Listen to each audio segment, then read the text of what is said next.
바른 견해경 세 번째 시간입니다.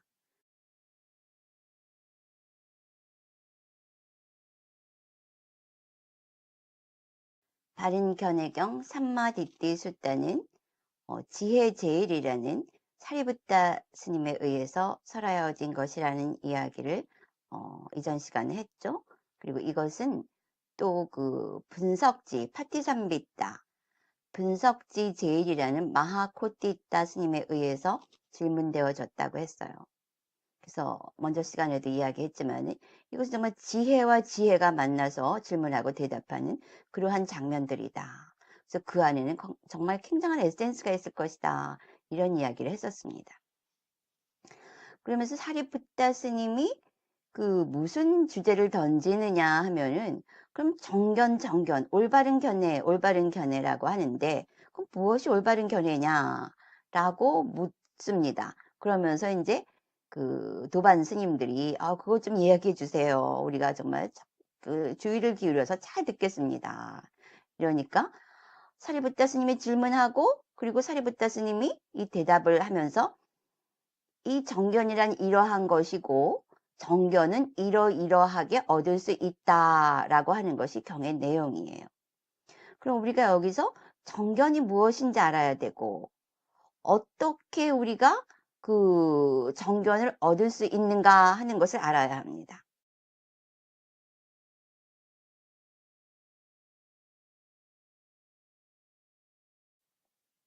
그래서 세리푸타 스님은 이것이 정견이다 이야기하고 16가지 방법으로 정견을 얻을 수 있다라고 하는 것이 이제 이 핵심 그 구조예요.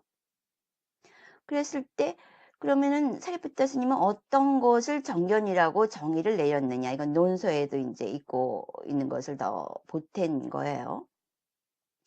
그럼 정견을 뭐라 그랬냐면은 그리고 또 우리가 그 잘 아는 정견은 이 8 정도의 첫 번째 나오는 그 요소가 정견이라고 하는 거예요. 우리 8 정도 하지만은 8 정도는 무엇이냐? 고통의 소멸에 이르는 길입니다.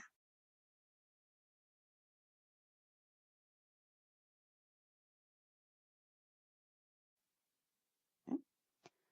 그래서 이게 우리는 지금 따로따로 개념이 들어가 있지 않습니까? 고통의 소멸에 이르는 길은 하나, 또 8 정도는 8 정도. 이렇게 따로따로 개념 정립이 되어 있는데 8 정도를 하는 거 왜 나왔느냐? 이게 우리는 고통 소멸에 가고 싶다. 그럼 거기를 어떻게 가느냐 했을 때 이게 8가지 길이 아니에요. 하나의 길인데 그 길에는 8가지 요소가 있다는 거지. 그래서 내가 이거를 팔겹길로 나는 번역을 한 게 있었어요. 먼저 번에 저 초전법륜경 법문할 때.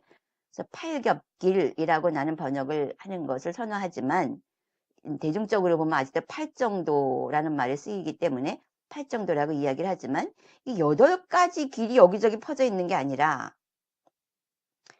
고통 소멸이 저기 있어. 나는 지금 고통 속에 있고 고통 소멸은 저기 있어요. 그러면 내가 여기서 저기까지 가려면 어떻게 해야 되지? 이 길이 있다. 이게 8 정도라는 얘기예요.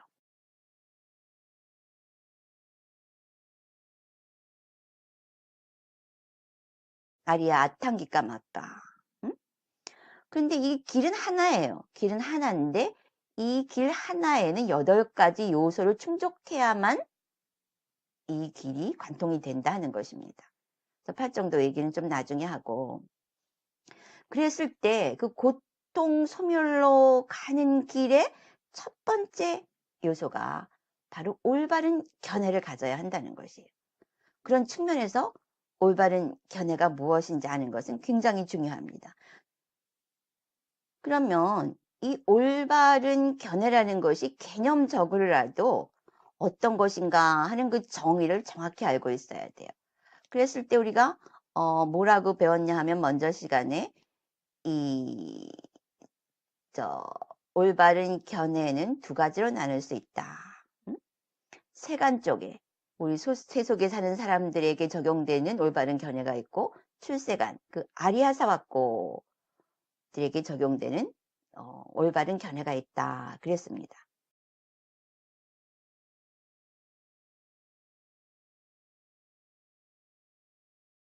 그럼 이제 이전 시간을 요약을 하자면은, 그럼 이 세간적인 올바른 견해라고 하는 것은 우리가 두 가지로 나눈다. 바히라카와 사사니카. 바히라카는 바깥이란 얘기예요. 바깥에 속한 사람들. 그러니까 우리 교단 내에 속하지 않은 사람들. 그러니까 교단이라는 건 뭐냐? 부처님 가르침을 따르지 않는 사람들. 사사니카는 부처님 가르침을 따르는 사람들. 응? 그래서 그럼 이 바히라카, 그 부처님 가르침을 따르지 않는 교단 밖의 사람들도 정견을 가질 수 있다. 그럼 그 사람들은 그 뭐냐, 그 사람들도 이 원인과 결과, 이런 원인을 지으면은 이러한 결과에 도달한다 하는 것을 상식선이든, 응? 자기의 지식선이든, 개념선이든 어느 정도 그 자신의 그 쌌냐, 응? 지식 그 정보 속에 가지고 있다고 하는 것이에요. 그래서 그런 사람들은 자기가 아는 만큼은 이런 원인을 지면은 안 되겠구나. 뭐 일반적인 예를 들어서 내가 사람을 죽이면 안 되겠구나. 거짓말을 하면 안 되겠구나. 이런 건 일반 불교인이 아니더라도 잘 알지 않습니까? 그 사회적인 상식선에서라도 알 수 있는 것이에요. 그런데 그건 다시 말하면은 우리의 까르마의 법칙이라고 하는 것이죠.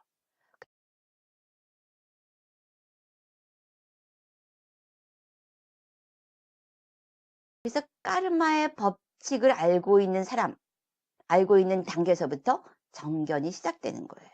그럼 왜 그런가 하는 걸 내가 이제 좀 얘기를 하겠습니다. 그러면 교단 내의 사람은 그 세속적인 세간 사람들 중에서 교단 내 그 가르침 속에 속한 사람들은 어떤 걸 정견이라고 할 수 있느냐? 이 사람들도 이제 카르마의 법칙을 이해하고 어느 정도 믿는 사람들이에요. 음? 부처님께서 이렇게 말씀하신 카르마의 법칙이 맞다. 나는 그걸 믿는다. 나는 그걸 완전히 이해한다. 거기까지고. 거기에 그렇게 되면 교단 밖의 사람하고 똑같잖아? 그게 더하여서 어떤 것들이 일어났을 때 그것이 원인이 되면서, 우리 원인 결과가 카르마의 법칙이라고 그랬죠? 그것이 원인이 되어서 일이 벌어진다면은 그 원인이 소멸할 수 있다. 꼭 우리 고진멸도 이것만이 아니에요. 어떤 것이 발생하고 그 발생한 것이 소멸한다. 원인과 결과를 정확히 아는 것이에요. 그리고 그 원인이 있을 때는 그것이 소멸할 수 있다. 그 소멸할 것이고, 그럼 그 전까지 왜 발생했느냐? 그 원인이 있을 것이다. 그래서 그 원인을 제거하면 소멸하는데, 그 원인을 제거하는 방법이 뭐냐? 방법이 있다. 그게 뭐냐? 팔정도라고 하는 것이에요. 그래서 사성제를 알고 있는 단계까지가 제가자들의 그 정견에 속해요. 그 원인과 결과를 안다는 게 얼마나 중요하냐 하면은,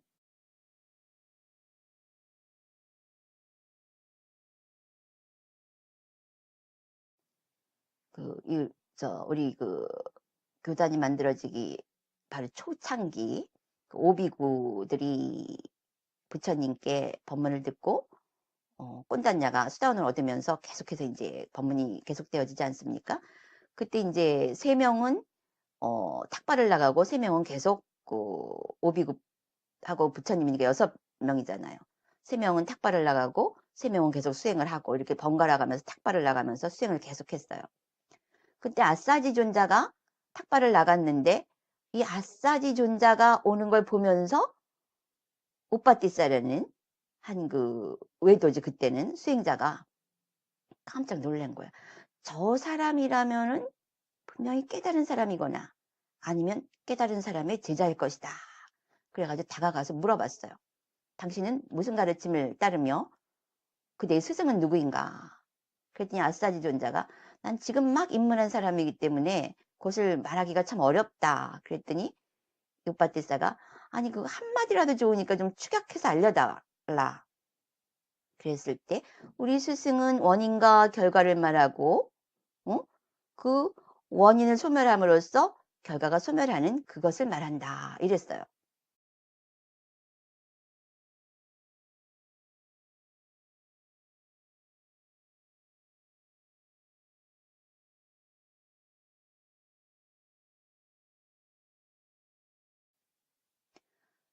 그 순간에 이 우빠티사라는 사람이 수다원을 얻었다는 거예요.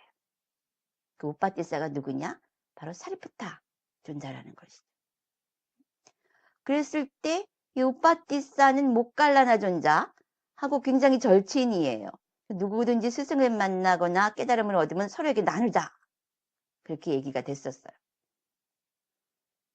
그래서 이제 이제 내 친구에게도 알려줘야지 하고 이제 모갈라나 존자를 만나러 갔는데, 모갈라나 존자가 그때는 아직 존자가 아니었지. 저기서 오는데 사리푸타, 그러니까 우빠티사를 보면서 무슨 일이 있었느냐.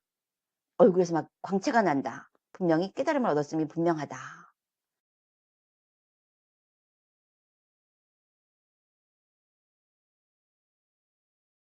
그래서 그 상황을 알려줬어요. 그 상황을 알려주니까 그걸 듣고 이 모갈라나 존자도 수다원가를 얻었다는 거예요. 그래서 그 즉시 부처님께 귀의하고 그 상수 제자가 되지 않았습니까? 그만큼 그 원인 결과를 정확히 안다는 것은 그 즉시 이 어떤 그 윤회하는 그 그림자 같은 세상을 순식간에 부술 수 있는 그 막강한 지혜가 된다는 것이 그야말로 빤냐가 되는 거죠, 지혜. 응? 그리고 그 안냐꼰단냐, 그 꼰단냐가 안냐가 됐다는 것도 바로 그 원인 결과. 원인이 결과가 있고 이 결과라는 이것은 사라질 수가 있는 거구나. 완전하게 사라질 수가 있는 거구나. 라는 것을 알면서 안냐꼰단냐, 수다원가를 얻었다는 것이에요. 근데 이 수다원가를 얻었다는 것은 참 굉장히 중요한 일인데, 그것은 내가 뭐 차츰차츰 아니면은 내가 이 법문을 마칠 때까지 해야만 하는 그 굉장히 중요한 그 상황, 중요한 그 가르침이에요. 응?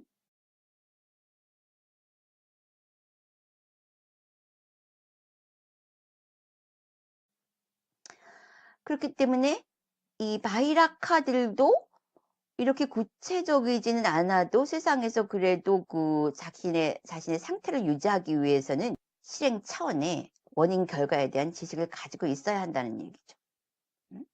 그럼 출세관 쪽에서는 어떤 그 올바른 견해가 적용이 되느냐? 출세관 쪽도 두 가지를 봐야 돼요. 세카, 아세카.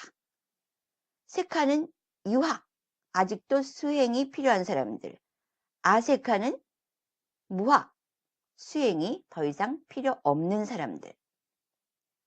우리 불가에서는 깨달은 아리아 사와꼬들을 8가지의 포칼라, 그 8가지의 사람들로 나누는, 종류로 나누는데, 수다원 도화과, 사다함 도화과, 아나함 도화과, 아라한 도화과, 이렇게 해서 8가지예요.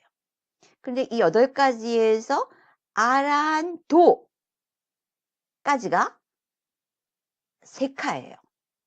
아직도 수행이 필요한 존재들. 유학.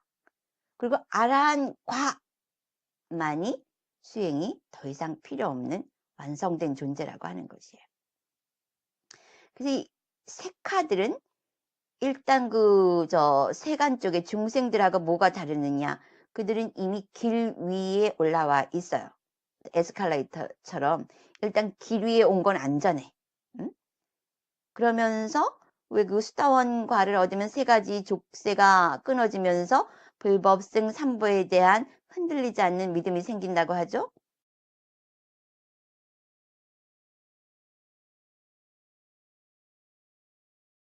그래서 그 순간부터 부처가 말씀하신 이러한 그 카르마의 법칙이라거나 이 현상계라는 것은 변화한다는 것이라거나 그 변하는 것 자체가 고통이라거나, 응?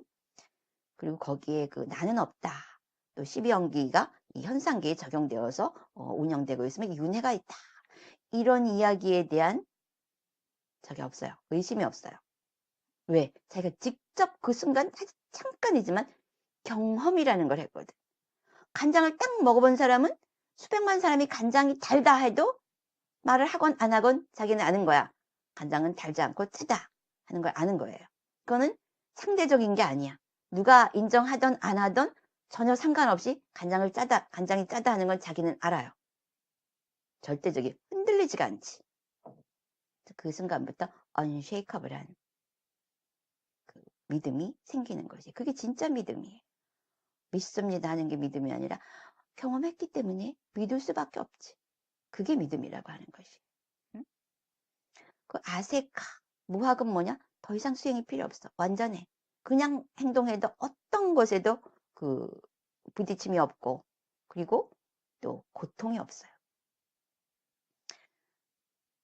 그러면은 그 사람이 무슨 면제가 됐거나 무슨 신통 때문에 그러느냐? 그게 아니라 항상 깨어있기 때문에 모든 대상이 여섯 감각 기관으로 올 때마다 깨어서 거기서 탁탁 놓여놔.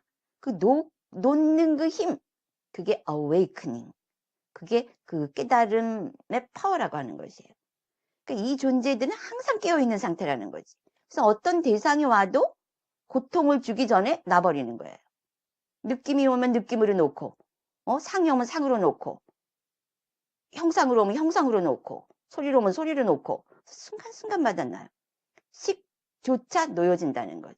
그래서 붓다는 열애가 돌아가신 후에 존재합니까? 안 합니까? 그랬을 때 지금 내가 육체를 가지고 있는 이 열애의 식도 컨셔스너스 찾을 수가 없는데 하물며 이 육체를 벗은 다음에야 이거 무엇을 의미하느냐?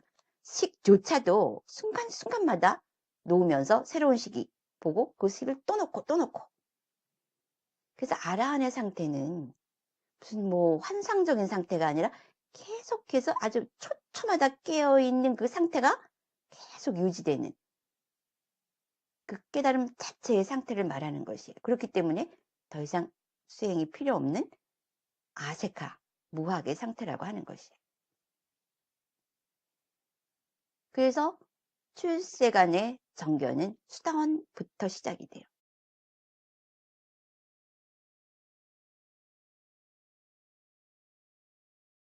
먼저 시간에 얘기했죠.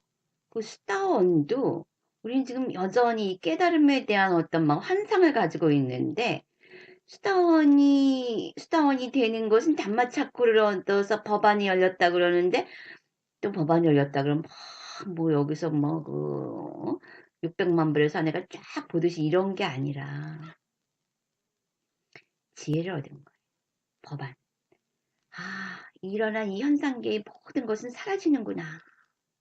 그럼 또 그런 지혜를 얻음으로써 법안이 열렸다고 하는데 그건 무엇을 의미하느냐 하면은 내가 이제 이따가 다시 얘기하면서 정리가 되겠지만은 바로 이 대상 세계의 영향권으로부터 벗어날 수 있는 힘을 얻었다는 거예요. 이제부터 그 시작을 얻었다는 거지. 그게 무슨 소리냐? 저 대상들이 나한테 계속 치고 들어오는데 일어나고 있는데, 그게 사라지기 때문에 사라진다는 걸 알기 때문에 자연히 잡지 않아요. 사라진다는 걸 보는 순간 잡을 수가 없어. 사라진 이 소리를 잡아오지 못하는 것처럼.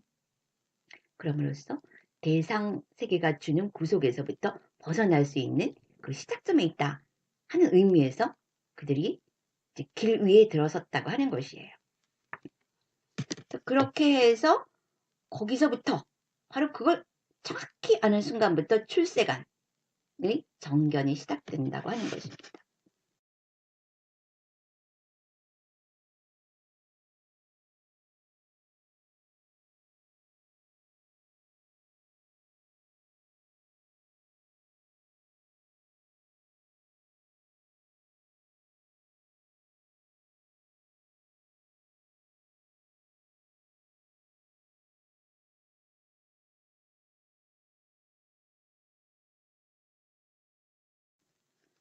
그러면 우리는 그런 게 정견이라는 걸 알았어. 그러면 정견을 얻으면 뭐가 좋으냐? 이 고통 소멸을 지금 여기에서 얻을 수 있대. 그럼 어떻게 해야 정견을 얻을 수 있을까? 여기로 이제 들어가는 것이. 그래서 그 어떻게 얻을 수 있는가 하는 것이 16가지로 설명이 되고 있어요. 그래서 그 중에 첫 번째가 뭐냐? 선업과 불선업이 나와요.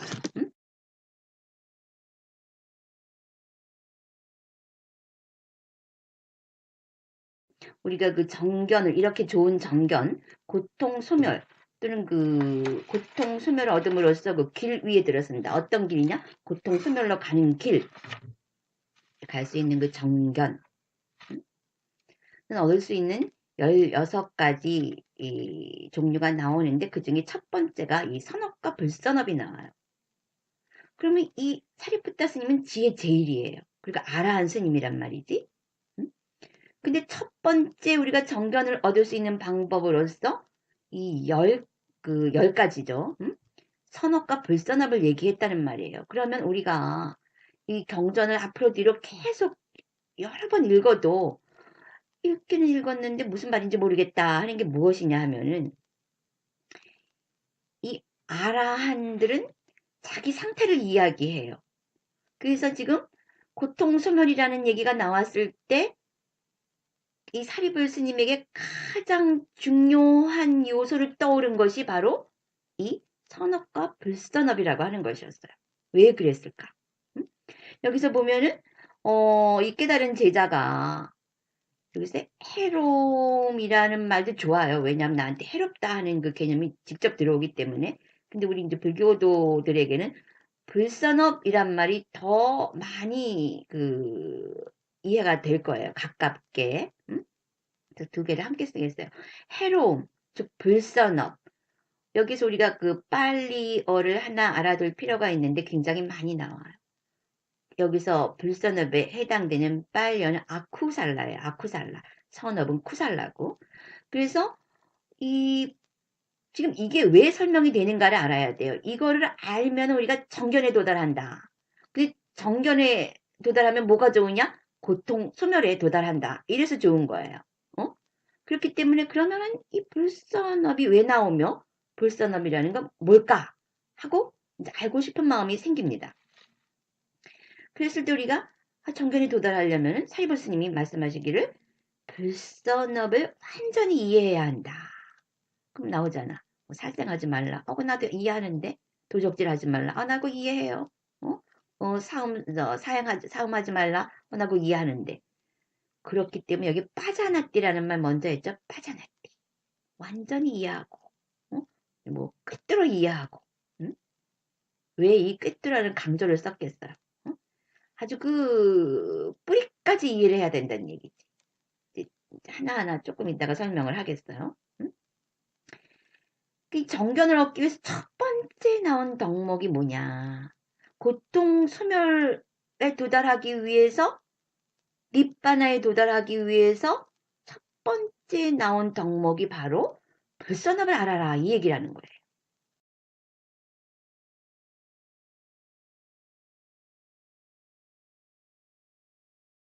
그것도 지혜 제일이니까 지혜 차원에서 이야기가 나온 것이지. 응? 불선업을 정확히 아는 것이 고통 소멸에 도달하는 길이구나 라고 일단 이해를 하고 그 다음에 또 뭐라 그랬느냐?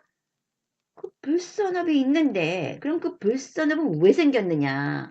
그 뿌리를 정확히 알아야 된다 그랬어요. 그리고 나서 그럼 그걸 안다면 어떻게 돼? 내가 불선업을 하지 말아야지 이런 생각이 들겠죠? 그 다음에 뭐냐? 선업이 무엇인지 완전히 알아야 한다. 응? 그러면 또 이 선업을 잘 못하는데 왜 못하는가? 이 선업에 뿌리가 없을 수가 있잖아요. 그래서 뿌리를 알아야 돼. 왜 어떤 뿌리가 있을 때 내가 선업을 행할 수 있나? 그래서 선업을 완전히 알고 선업의 뿌리도 완전히 알아야 한다. 그랬어요. 말로 보면 굉장히 쉽죠. 그건 나 아는데. 응? 응?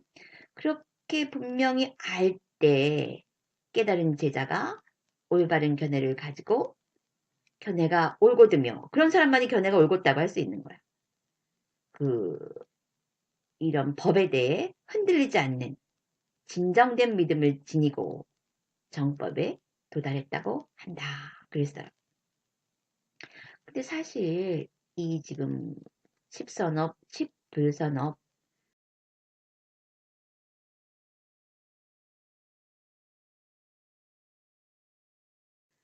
불교도라면은 모르지 않거든요. 어? 이게 뭐 교리를 따지면 굉장히 기본적인 교리라고 하는 것이에요. 다 배우잖아요, 이거. 십선업, 십불선업. 응? 그럼 여러분들, 나 그거 알아도 지금 뭐 그렇게 정견이라고 내가 수다원이 된 것도 아니고 정견이라고 나 자신에게 그렇게 얘기할 만하지 않다. 짜나띠가 안 돼 있기 때문에 그래요. 머리로 한다는 거죠. 지금부터 이제 내가 그 큰 그림을 그려본다 그러지 않았습니까? 불교라는 부처님 가르침이라는 것을 하나의 그림으로 보자.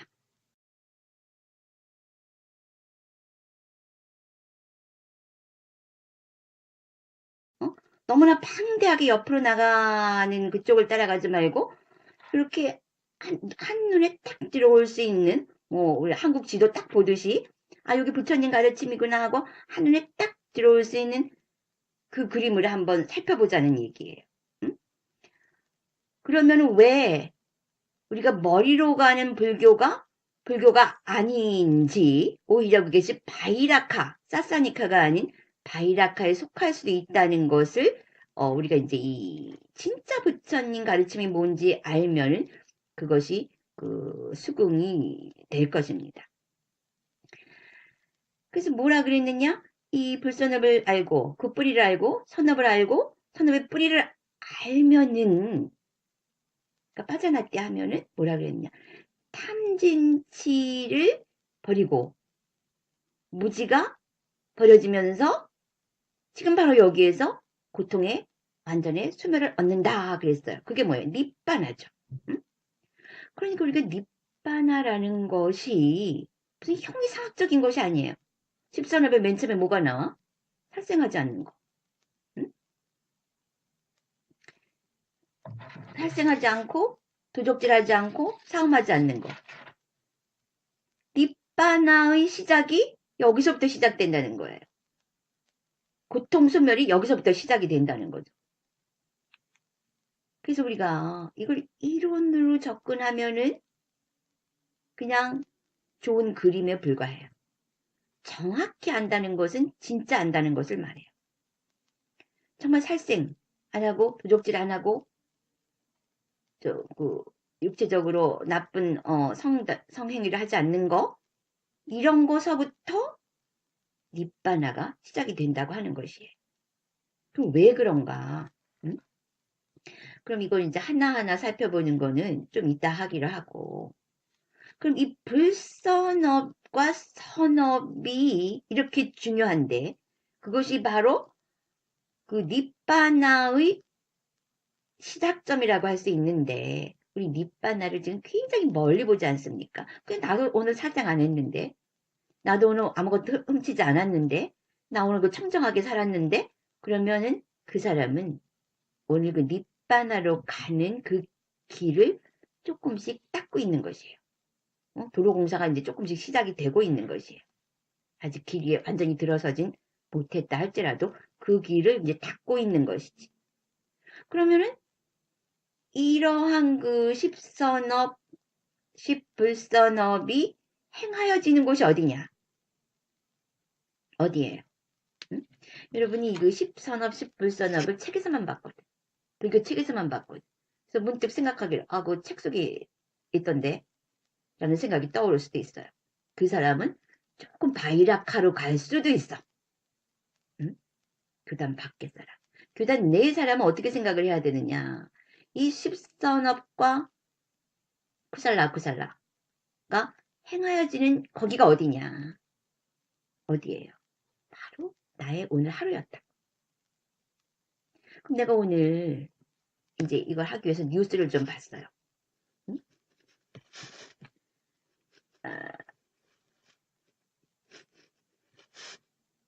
봤더니 제일 먼저 눈에 띄는 게 금품수수. 또 뭐 매덕을 횡령 이런 말이 나와요. 어디에 속해요? 도적질 하지 말라에 속하죠. 그러니까 이게 지금 불선업이 행하여지고 있는 것이 어디예요? 우리 사회라는 거지. 그리고 어떤 개인이 행하였죠? 그럼 그 개개인은 그 순간에 불선업을 행하고 있는 것이야. 그때 어떻게 됐어? 이제 자유가 사라지고 고통이 가중되는 결과를 경험하겠죠. 응? 근데 그렇지 않은 사람들은 적극적으로 행하진 않았지만 어쨌든 이렇게 그 불선업을 직접 행하지는 않았어요.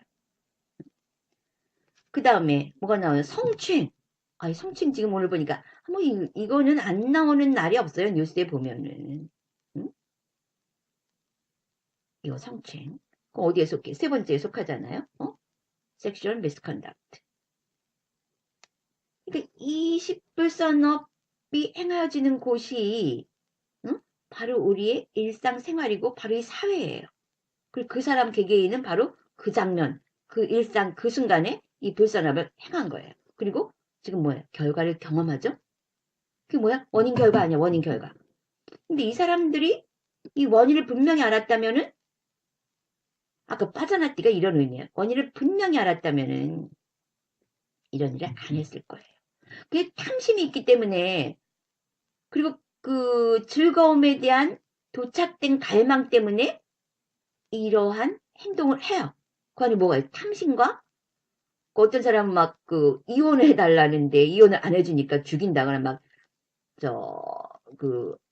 여자 부인이 이혼을 해달라 그러니까 화가 나가지고 염산을 뿌린다거나 그러니까 탐심과 진심이 막 일어나면서 행동이 나가죠. 그러니까 어떻게 돼? 그 사람은 구속이 되면서 엄청난 고통을 겪게 되는 거지. 그러니까 우리 일상생활이 오고 가는 그 장면, 거기가 산업과 불산업이 행하여지고 있는 장면이며 원인과 결과가. 어떤 사람은 지금 원인이 뉴스에 나올 수도 있고 또 결과가 뉴스에 나올 수도 있어요. 그러면서 그것이 삶으로서 계속 돌아가요. 거기가 어디야? 까르마의 현장이죠. 까르마의 현장. 까르마가 발생하는 현장이 바로 우리의 일상생활이에요. 그리고 또 뭐가 나오느냐? 지금 요즘에는 그 권력의 그 무상함, 응? 우리 국민 전체가 이거 공부를 같이 하고 있는 것이에요. 권력의 무상함, 잘못된 재물, 잘못된 돈의 위험함. 권력의 무상함이 우리나라만이 아니더라고. 물론 우리가 여러 군데서 이런 걸 볼 수 있지만 오늘 뉴스를 보니까 사우디아라비아에 이 권력 교체가 일어나면서 권력을 잡은 왕자가 다른 왕자들을 잡아들이고 그 고위 관리들도 잡아들인다 이런 얘기가 나왔어요.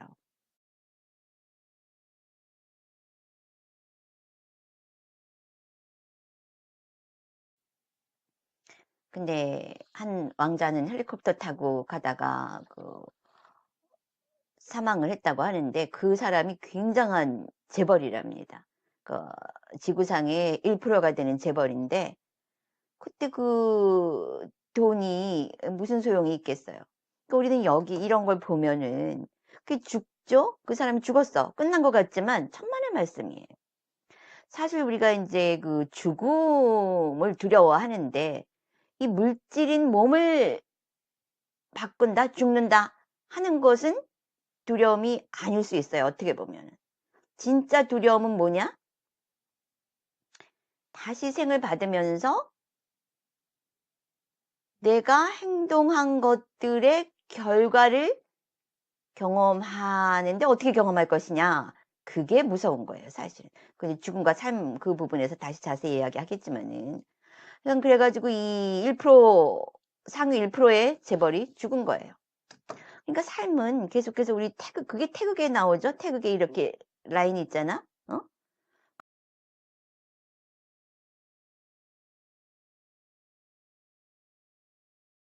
그럼 이 좁은 부분은 다시 저쪽에 두꺼운 부분하고 만나죠. 그러면서 계속 이게 턴이 됩니다. 저 좁은 부분이 항상 좁을 것 같지만 다시 이쪽으로 와서 두꺼운 부분이 되고 그게 음양이에요. 응? 서로 이렇게 바뀌면서 그 중심이 되고 꼬랑지가 되고 하면서 계속 바뀌어가는 거예요. 그게 좀 이따. 이제 여기서 얘기하는 게 더 실감이 날 테니까 그 죽음 저편에선가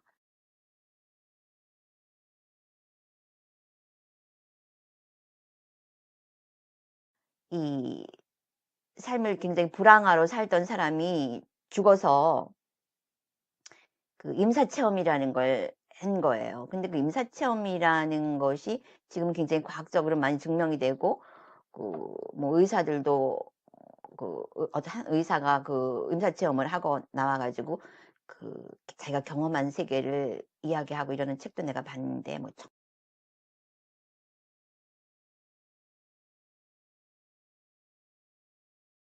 천국을 보았다 그건가?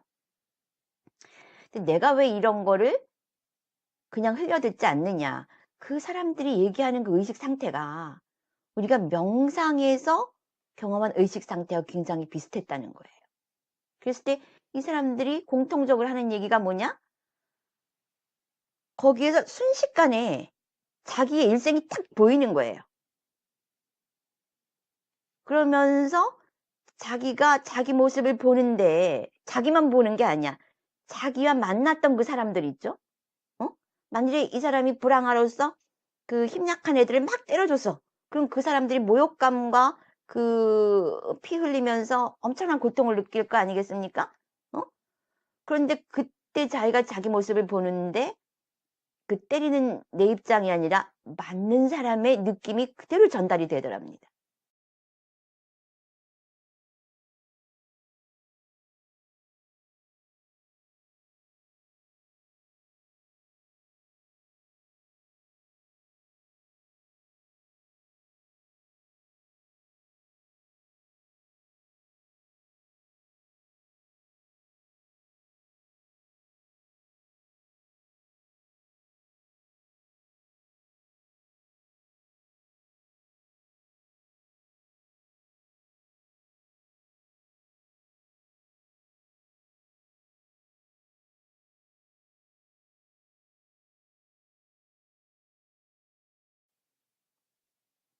그러니까 다음 생에 돌아오는 그 장면이에요.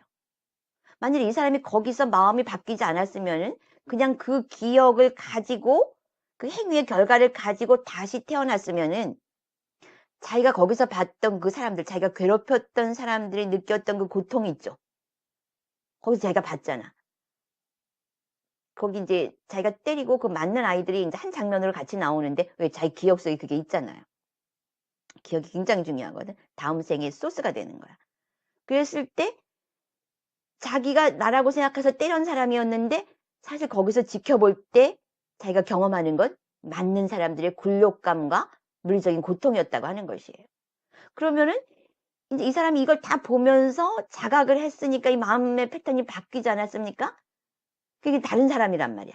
그러나 이걸 그대로 가지고 이 사람이 다시 태어났으면 다음 생엔 이쪽 사람이 되는 거야.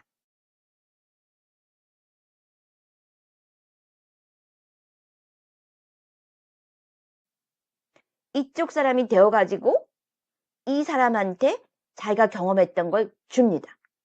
이게 음량이 바뀌는 거예요. 윤회라는 건 그래서 필요한 거예요. 그래서 윤회가 위험하다고 하는 거예요. 지금 내가 굉장히 그 권력이 있어.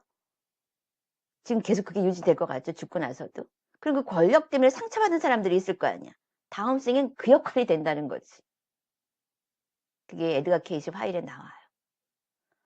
어떤 사람이 그 이 허리 쪽에 요통이 너무너무 심한데 그것 때문에 다른 병들, 이제 합병증이 되어가지고 움씨를 못하는 거야. 그래가지고 케이지한테 가서 리딩을 받아봤어요. 진단을 받아봤는데 아주 먼 옛날에 로마의 고위 간부였어요. 고위층의 자녀였던가 그런가 봐. 그래서 그때는 왜 그 기독교인들을 운동장에다 몰아놓고는 사자와 싸움을 시켜가지고 주면은 사자가 그 사람들을 먹게 만들었잖아요. 근데 그거를 보면서 그 저쪽 관중석에서 그걸 보면서 한 여자아이가 허리가 사자에게 찢기는 장면을 보면서 좋다고 막 웃었어요. 그 장면이 나오는 거야.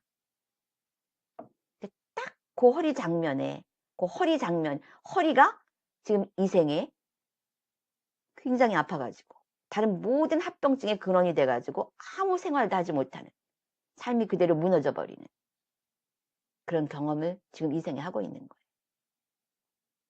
그러니까 그 죽음 저편에서 그 사람은 운이 좋았지. 무슨 공덕을 졌는지 그렇게 죽어가지고 그 경험을 다 하는 바람에 그 다 상쇄가 된 거예요. 자각을 하니까. 자각을 하면서 다 상쇄가 돼서 와가지고는 그렇게 살지 말라는 그런 이야기를 전하면서 또 공덕을 쌓고 있는 거예요. 그러니까 믿음이 흔들리지 않는다는 거는 이런 메커니즘을 알아야 돼요. 그게 꿰뚫어 안다는 거야. 빠져나띠. 그러니까 우리가 표피적으로 의식적으로 안다는 거 가지고는 빠져나띠가 안 돼요. 근데 하물며 책으로만 봐서 불교를 한다는 거는 차라리 바이라카에 가깝다고 내가 얘기를 하는 거예요. 하나라도 경험을 할 때 '아 간장이 짜구나.'라고 말할 수 있는 거지. 하여간 그렇게 해서 죽음이 다가 아니라는 거예요. 좀 이따 내가 인제 까르마 얘기 좀 더 하겠지만은. 그러고 나서 그 죽지만은 지금 이 사람은 현생에서는 자기가 인제 그 뭐 이북도 그러잖아. 김정남이도 죽고 뭐 그 김한솔인가? 걔도 막 죽이려고 지금 그랬다 그러잖아요. 그럼 내 권력을 강화하기 위해서 막 죽이잖아. 그럼 이 사람한테 그런 권리가 있나요? 없지. 살생하지 말라 그랬잖아. 그럼 지금은 어떤 그 쌍카라적인 상황 때문에 그게 가능해요. 그러나 이게 턴이 바뀌면은 다르고 당했던 그 사람들의 입장이 될 수밖에 없는 거야. 이게 우주의 법칙이에요. 아무도 피해갈 수 없는. 우리 역사 속에서 그런 거 너무 많이 봤잖아요. 그런데도 계속되고 있어요. 그리고 우리가 여기서 다시 한번 또 이렇게 멀리서 조망해 봐야 될 게 뭐냐. 죽이지 말라. 거짓말하지 말라. 훔치지 말라. 이게 뭐야. 굉장히 기본적인 건데 이렇게 하지 말아라라고 말하지 않으면은 할 수 있는 존재들이 바로 그 수준이 인간들이라고 하는 것이에요. 우리가 굉장히 고도로 발달한 그런 그 높은 수준의 존재들이 아니라는 거예요, 인간은. 이 탐진 재색이라고 하는 거죠. 그래서 이렇게 이야기해 주지 않으면은 막 살아요. 그래서 이런 그 기독교에도 그 10계라는 게 있잖아. 응? 10계가 있다는 건 뭐야? 그 10계라는 그 어떤 그 제어 장치가 없으면 인간들은 그대로 산다는 거지. 그런 거 못하고 산다는 거지. 10계도 있고 여기도 10선업과 10불선업이 나온 거는 이렇게 이야기해 주지 않으면은 이 존재들은 그걸 못한다는 존재야. 그런 수준이라고 하는 거예요. 그래서 우리가 우리 자신에 대해서 굉장히 깨어나면서 극복해야 되는 거기가 바로 인간계라고 하는 것이에요. 이게 우리가 탐진치로 우리가 태어났기 때문에. 그렇게 해서 그 사우디아라비아도 지금 그런 권력이 충돌하고 있고 뭐 그런 얘기 자주 듣잖아요. 정권이 바뀌면서 그런 일들. 그, 그 정권 속에 있을 때는 그게 안 보인다고 하는 거지. 그러나 그건 자기 생각이고 또 턴이 온다는 거예요. 음량은 계속 바뀌게 되어 있어요. 그리고 나서 또 살생이 뭐냐. 텍사스 총격 사건. 응? 교회에서 26명이 죽고 자기도 죽었어요. 그러니까 이 사람도 죽는다고 해서 끝나는 게 아니거든. 같이 죽었으니까 같이 만나면 어떻게 되겠어? 죽어서 그 영혼끼리 파동끼리 만나면. 내가 말하고자 하는 거는 10선업과 불선업이 이렇게 일어나고 원인 결과. 이게 다 원인 결과 아니야? 그래서 첫 번째 그 모든 길을 똑바로 하기 위해서 첫 번째로 우리가 알아야 할 것이 이 원인과 결과라고 하는 것이. 그럼 이 사람들이 이 무지해서 이러느냐? 왕자, 이게 사우디아라비아 왕이 그 무지하겠어요? 응? 그러니까 이 사우디아라비아 왕자가 지식이 없겠습니까? 원인과 결과에 대한. 응? 그래도 그렇게 한단 말이에요. 그러니까 이 원인과 결과는 지식의 영역이 아니라 지혜의 영역이에요. 아까 그 사람 그 로마 그 허리 아픈 사람 에드가 케이시 화일에 그러니까 저 로마 시절의 원인지었던 것이 그 케이시 시절의 결과가 나타난 거예요. 그러니까 시간 속에서 이것이 원인 결과가 계속 그 엮여서 일어나기 때문에 우리는 정확한 이 행동의 결과를 추측할 수가 없는 것이에요. 그래서 사실 그 레스터 레븐슨도 시한부 판정을 받고 그 세도나 메토드에 지은 사람 시한부 판정을 받고 아 인생이 뭐고 행복이라는 게 뭐고 내가 뭔가를 쭉 추적해 가다 보니까 딱 알게 된 게 원인 결과. 아 내가 경험한 결과는 전부 내가 원인을 지은 것이었구나. 그랬을 때 외부에 대한 원망이 싹 사라진 거예요. 그럼 어떤 원인에 어떤 결과가 왔지? 아 이런 원인을 지었기 때문에 이런 결과가 왔구나. 그리고 그 원인을 제거하자 그 그냥 시한부 판정을 받았던 몸이 싹 그 순간에 나버린 거예요. 이런 사람은 독각이야. 원인 결과에 고리를 알면서 거기서 벗어나면서 깨달음을 얻은 사람. 연각벌이라고 그래요. 독각. 응? 그러니까 이 원인 결과는 굉장히 중요한 거예요. 이 다르마의 세계, 까르마의 세계의 아주 그냥 그 뼈대가 되는 것이지. 바로 그것을 체계화시킨 게 사성조라고 하는 거예요. 좀 더 구체적으로 말해준 것이 사성제예요. 고통과 고통의 소멸, 거기는 원인이 있고 그 원인을 이렇게 하면 멸할 수 있다. 그게 길이란 말이야.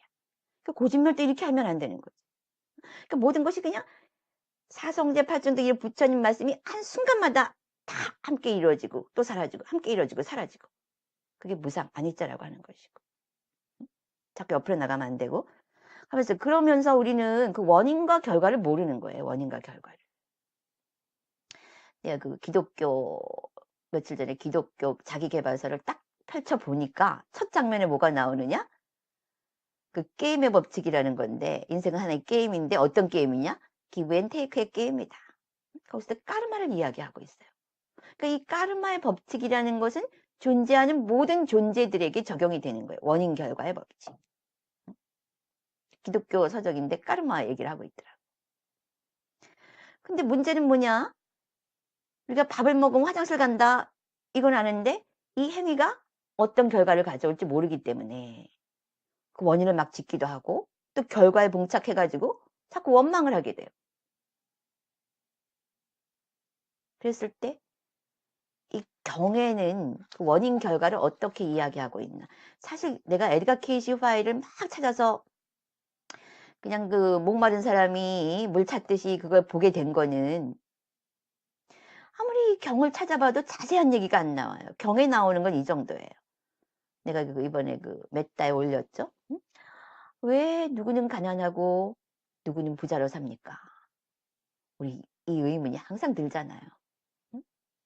그냥 지금처럼 흑수저, 금수저 이럴 때, 아, 누구는 왜 흑수저고 누구는 왜 금수저냐. 근데 중요한 거는 언제라도 바뀔 수 있다는 거예요. 우리 행위에 근거하여서. 그걸 믿어야 돼요. 그럼 경에 뭐가 나오느냐? 거기서 이제 그, 왜 나는 가난합니까? 라고 부다에게 물었다. 거기 메타에도 나오지만은, 베풀지 않아서 그래. 베풀지 않아서. 베품의 종자가 없어서 그래. 부처님께서 그러시잖아요. 네가 눈으로 남을 그 따뜻한 눈으로 볼 수도 있고 얼굴에 항상 미소를 지으면서 남에게 기쁨을 줄 수도 있고 네 몸을 움직여서 뭔가 누가 쓰레기 떨어뜨리면 쓰레기도 지워서 줄 수 있고 응? 공덕을 지을 수 있다. 그러니까 공덕에 줄 수 있는 종자를 심으라고 하는 거지. 종자를. 그래서 가난한 사람은 베풀지 않아서 그렇다. 그게 나와요. 큰 맥락만 나오지. 그 다음에 특히나 한국 같은 경우는 그 외모 지상주의가 팽배하고 있지 않습니까? 응? 왜 누구나 사실 다 그 잘생기길 원해요. 불교에서는 뷰티는 굿 좋은 것에 속해. 응? 왜? 사람들에게 즐거움을 줄 수 있으니까. 그러면 어떤 사람은 왜 잘생기고 어떤 사람은 못생겼나요? 그랬을 때 부처님이 뭐라 그러셨느냐? 추측이 됩니까? 근데 번번에 여러 번 얘기했는데 화를 잘 내는 사람은 못생겨지게 태어난다. 화를 안 내는 사람은 잘생기게 태어난다 그랬어요. 그 다음 생에 예쁘게 핸섬하게 태어나려면 화를 내지 말아요. 그렇잖아. 막 화낼 때 얼굴이 그 드라마 같은 데도 아무리 예쁜 사람도 화낼 때 보면은 예쁘거나 잘생기지 않아요.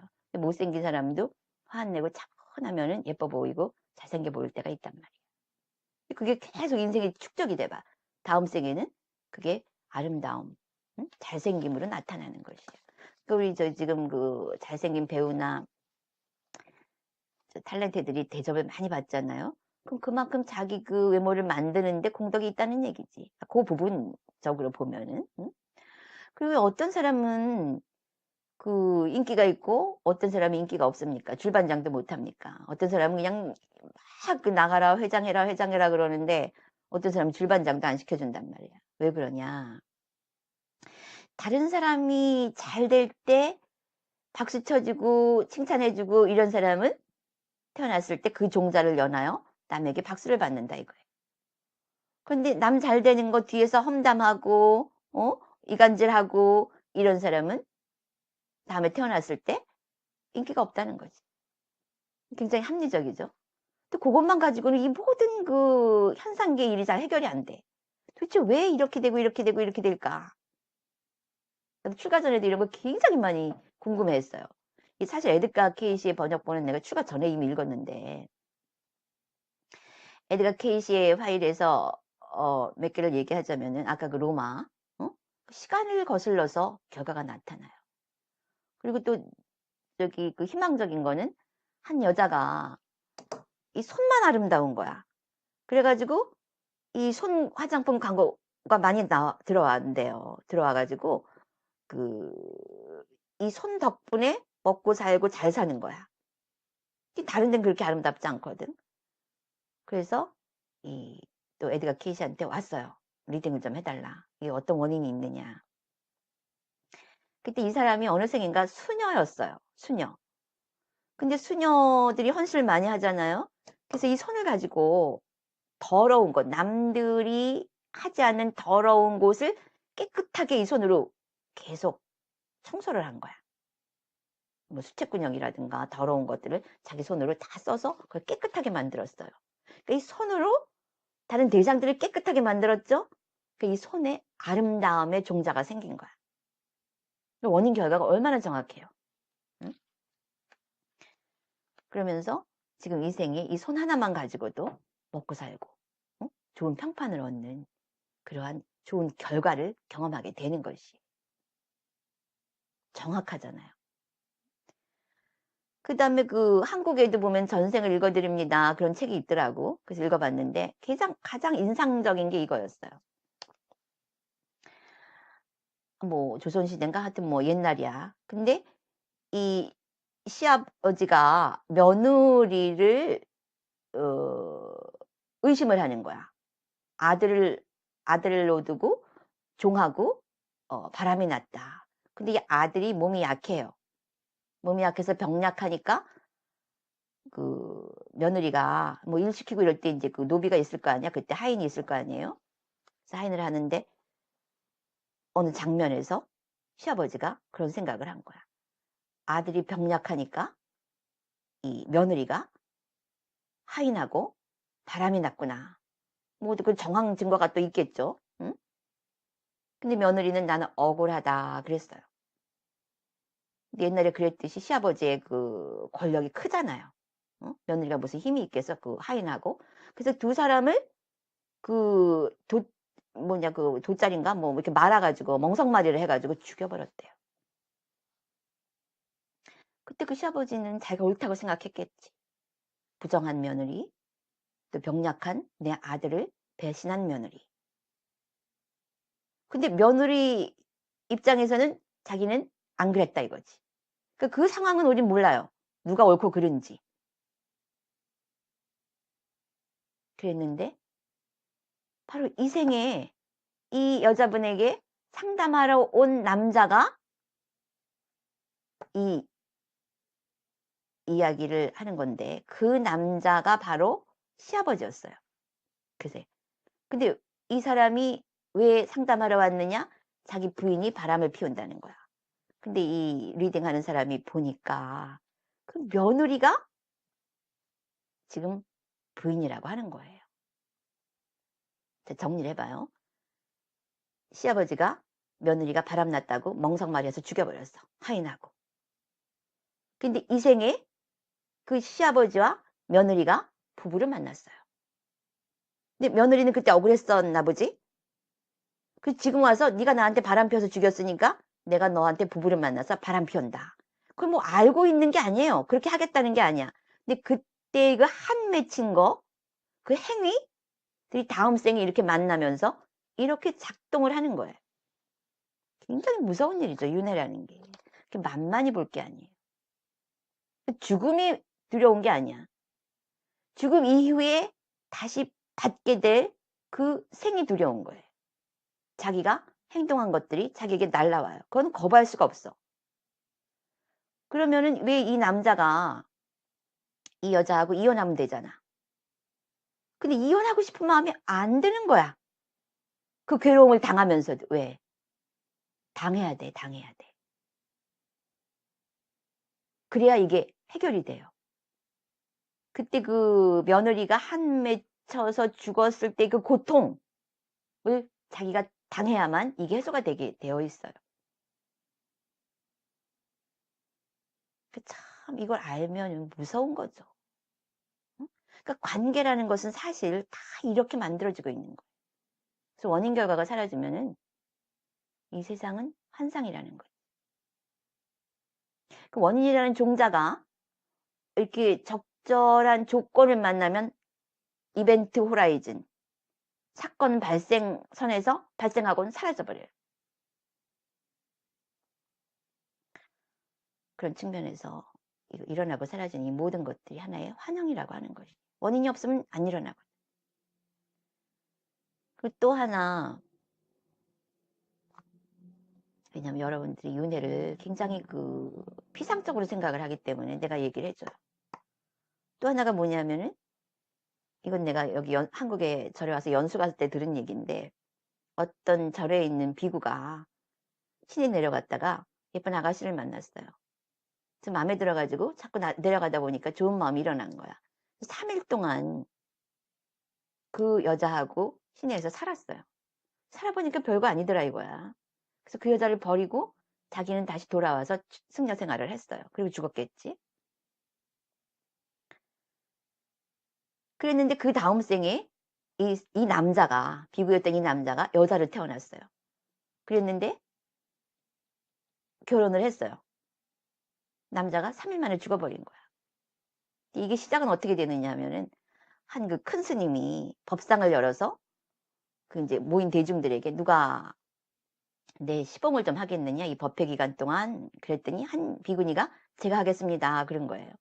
근데 이 비구니가 막 조그맣고 너무 못생겼다는 거야. 그래서 이 스님께서 아니, 너같이 조그맣고 못생긴 비구니가 어떻게 내 시봉을 하느냐, 필요 없다 이렇게 모욕을 준 거예요. 그러니까 막 그 모욕감으로 한 투방에 가가지고는 막 수행을 한 거야. 열심히 수행 주제를 잡고 수행을 하다 보니까 자기 모습이 보이는 거야. 전생에 자기가 비구였고 그 마을에 내려가서 3일 동안 살다가 여자랑 살다가 그 여자를 버리고 왔어. 그리고 죽었는데 자기가 여자를 태어난 거야. 근데 그렇게 살다가 이제 결혼을 했어요. 결혼을 했는데 남편이 3일 만에 죽었다는 거지. 그래서 출가를 한 거예요. 얼마나 이게 정확해요. 그러니까 그 남자가 3일 동안만 살고 그 여자를 버리고 갔을 때 그 여자는 얼마나 고통스러웠겠어요. 근데 이 고통을 제대로 돌려주려면 어떻게 해야 돼? 어? 다시 부부를 만나야지. 그 남자가 그 여자인지 그 여자가 다시 남편으로 왔는지 그건 우린 몰라. 그러나 하여간 여자를 3일 동안 3일만 만나고 버렸던 그 남자는 똑같이 여자가 되어서 3일 만에 버려지는 그런 경험을 하고 출가를 다시 했다는 거예요. 그러면서도 그때 그 여자에게 모욕감을 주었던 그것 때문에 굉장히 못생기고 조그맣게 이렇게 태어났는데 게다가 이렇게 모욕을 당하는 거지. 너같이 못생기고 조그만 사람이 어떻게 이런 식으로 주변에서. 그때 비구로서 남자로서 그 여자를 경멸했던 그거를 계속 받는 거죠. 남자 여자라는 건 사실 없어요. 그 죽음 저편에서 거기 보니까 자기가 거기 그 몸을 벗고 갔던 그 차원계는 남자 여자다 이런 것이 안 보이더랍니다. 이 사람이 무슨 굉장히 지성인이거나 그런 사람이 아니었어요. 불황아였는데 표현을 그렇게 했어요. 남자다 여자다 하는 그런 성이 안 보이고 하나의 존재로 보이더라. 근데 명상을 하면 그런 상태가 돼요. 남자 여자 이렇게 안 보이고 하나의 존재로 보이지. 하나의 형상으로. 그러니까 우리가 이게 몸을 벗게 되면 전혀 다른 차원의 어떤 우리가 숨기고 있던 그 안쪽의 세계와 만나게 되는 거예요.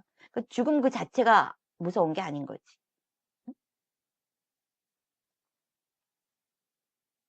그렇게 해서 이 까르마라는 거, 그러니까 빠져났다라는 거, 꿰뚫어 한다는 건 바로 이 시간과 공간을 꿰뚫어서 알 수 있어야 돼. 근데 여러분이 그게 안 되잖아요. 나도 출가 전에 그게 너무나 궁금해가지고 그냥 막 찾아다니고 그랬어요. 그래서 케이시의 그거를 굉장히 흥미있게 보고 배운 것도 많은데 그런 게 빠져났디에요. 그리고 부처님께서는 그 원인 결과를 평명하게 다 꿰뚫어 알 수 있는 사람은 붓다밖에 없다고 그랬어요. 아라한들도 한계가 있어요. 그 원인 결과를 알 수 있는 그 범위가. 응? 그러니까 이 존재하는 모든 존재계는 원인 결과의 영역을 벗어날 수 없다고 하는 거죠. 그래서 이것을 정확히 빠져나왔대 하는 사람들은 어떻게 하겠어? 원인선에서 깨어나야 돼요. 근데 우리가 알듯이 이렇게 뉴스에서도 보듯이 원인을 지을 때는 나라는 게 있기 때문에 그 결과가 안 보이는 거예요. 그래서 어떻게 해야 돼? 깨어 있어야 하는 거야. 내가 뭐 하고 있는지. 좋은 결과가 올 짓을 하고 있는지 아닌지. 응? 더 나아가서는 좋은 결과마저도 자꾸 이 몸을 받게 하니까 그것마저도 하나의 고통의 일어남으로 볼 수 있는지, 그 장면이 바로 윗바사나라고 하는 거예요. 모든 현상에 대해서 깨어서 관찰하는 거.